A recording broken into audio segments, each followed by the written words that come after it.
Hello and welcome everyone. Thank you very much for tuning in. This is a screencast-o-matic presentation and recording for the part of the lesson that has us looking at Jerusalem and Israel in the world today. Before we get started, please let me encourage you to open up to today's lesson and to scroll down the correct section, and then we shall proceed. The battle over Jerusalem. So, why President Trump's official recognition of Jerusalem as Israel's capital has sparked so much debate. Last month, President Trump officially recognized Jerusalem as the capital of Israel and said that the United States will move its embassy there from Tel Aviv. The announcement, which breaks with 7 decades of American policy in the Middle East, prompted protests and violence across the Arab world. It also sparked criticism from many world leaders, who said it would further complicate the stalled peace process between Israel and Palestinians. The two sides have been in conflict ever since Israel's founding in 1948, by the way. So here's what you need to know to understand the debate surrounding President Trump's announcement. So why is Jerusalem such a flashpoint?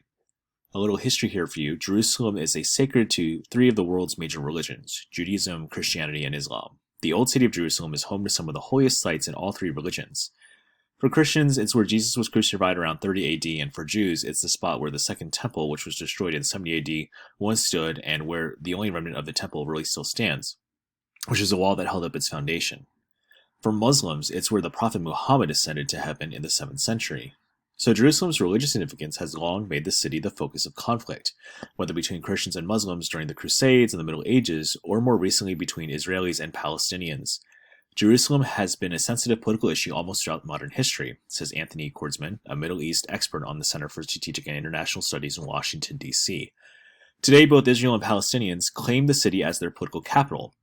Most Middle East analysts have long assumed that any eventual peace deal between the two sides would involve some way to share Jerusalem. The second item of note here is, why did President Trump recognize Jerusalem as Israel's capital? So since 1948, it's been U.S. policy that the status of Jerusalem is a matter for negotiations between Israelis and Palestinians. Donald Trump wasn't the first presidential candidate to promise to recognize Jerusalem as Israel's capital and move the U.S. embassy there. Democrat Bill Clinton, president from 1993 to 2001, and Republican George W. Bush, president from 2001 to 2009, did it too when they were campaigning. President Trump is, however, the first to follow through on that pledge once in office. So Trump says that it's the right thing to do, to acknowledge that the reality that Jerusalem is the seat of Israel's government. Decades to avoiding that fact, he says, has done little to resolve the long-standing conflict between Israel and the Palestinians. It would be folly to assume that repeating the exact same formula would now produce a different and better result. Trump said in announcing his decision, recognizing Jerusalem as Israel's capital, he added, is a long overdue step to advance the peace process. So this issue is important to some of the conservative Jews and evangelical Christians who supported Trump in his run for the White House. Many evangelicals are strong supporters of Israel because they believe Jewish possession of the Holy Land is necessary to Jesus' return. So Secretary of State Rex Tillerson says that it may take several years to carry out the embassy move. No other country currently has an embassy in Jerusalem, but Guatemala announced that it would follow the U.S. and also move its embassy there too. Several other countries, including Honduras, are reportedly considering the move as well. Another item of note here is number 3. What has the reaction been to Trump's announcement? Well, most of the international community, including the United Nations, the European Union, and the Pope, condemned Trump's move. British Prime Minister Theresa May called it unhelpful in terms of the prospects for peace in the region. Israel, on the other hand, cheered the announcement. The Jewish people and the Jewish state will be forever grateful, said Israeli Prime Minister Benjamin Netanyahu.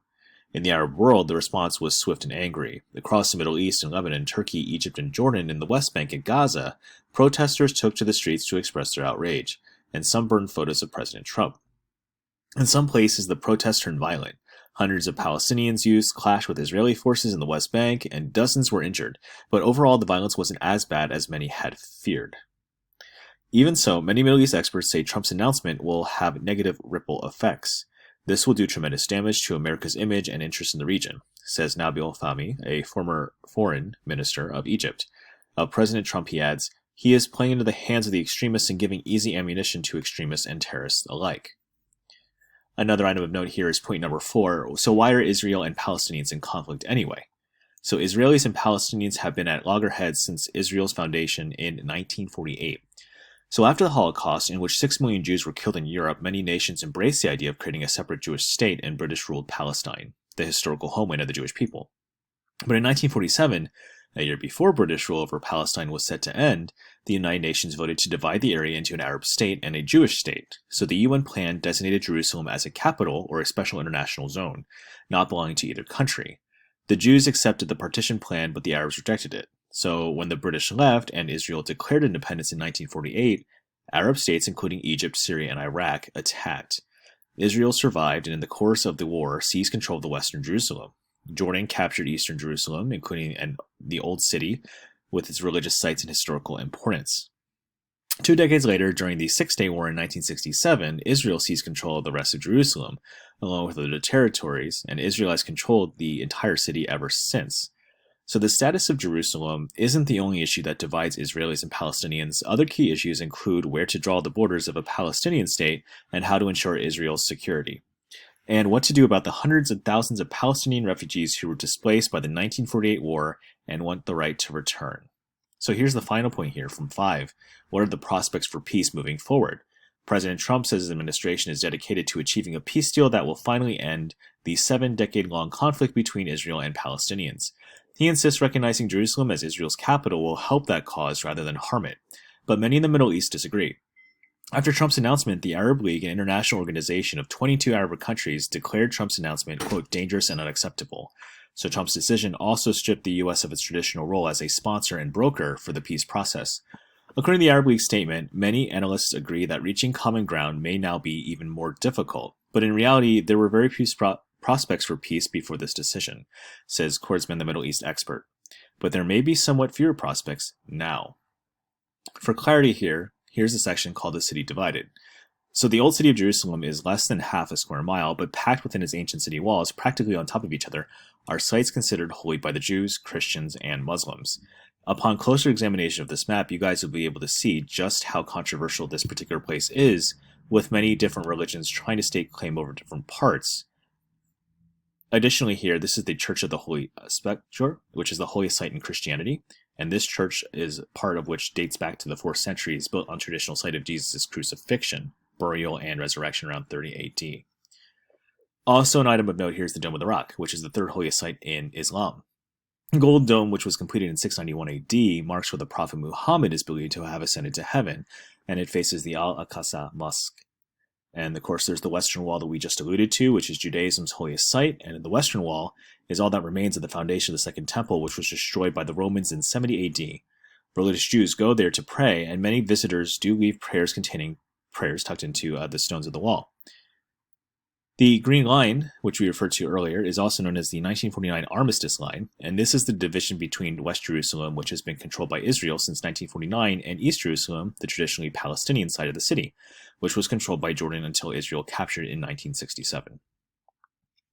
Here are some key dates to keep in mind, too, from the Arab-Israeli conflict. In 1947, the UN partition plan was essentially passed, or the UN voters to partition British-controlled Palestine into a Jewish state and an Arab state, with Jerusalem as a special international zone. Arab leaders rejected this partition. In 1948, independence here was essentially achieved, where Israel declares independence and its Arab neighbors attack. Israel survives the war and enlarges its territory beyond what the UN designated. Now, we alluded to some of these other dates too. In 1967 is the Six-Day War, where Israel captures East Jerusalem and the West Bank from Jordan, and Gaza and the Sinai Peninsula from Egypt, and the Golan Heights from Syria. In 1987 and 1990 is the Intifada, which, angered by Israel's occupation of the West Bank and Gaza, Palestinians began an uprising. It progresses from the youth throwing stones at soldiers to suicide bombers. In 1993, the Oslo Accords were essentially passed. Under the 1993 Accords, broken in Norway, Israel turns over parts of the West Bank and Gaza to Palestinians as a step towards statehood. And then in 2000-2005, the Second Intifada occurs, and where after negotiations on the final peace deal fail, violence known as the Second Intifada breaks out. Dozens of suicide bombings kill about 1,000 Israelis, and an Israel crackdown in response still kills about 4,000 Palestinians. And then finally in 2017, President Trump officially recognized Jerusalem as Israel's capital and says that U.S. will move its embassy there. Trump says a peace deal is possible, but critics say that his move hurts prospects for an agreement. So as you guys can see, this is a very complex and convoluted issue, especially when you throw dynamics of world cultures in the mix, such as religion, tensions, ethnic and cultural divide. Only time will tell about the story of the Middle East and Jerusalem's role that it plays in peace and or war.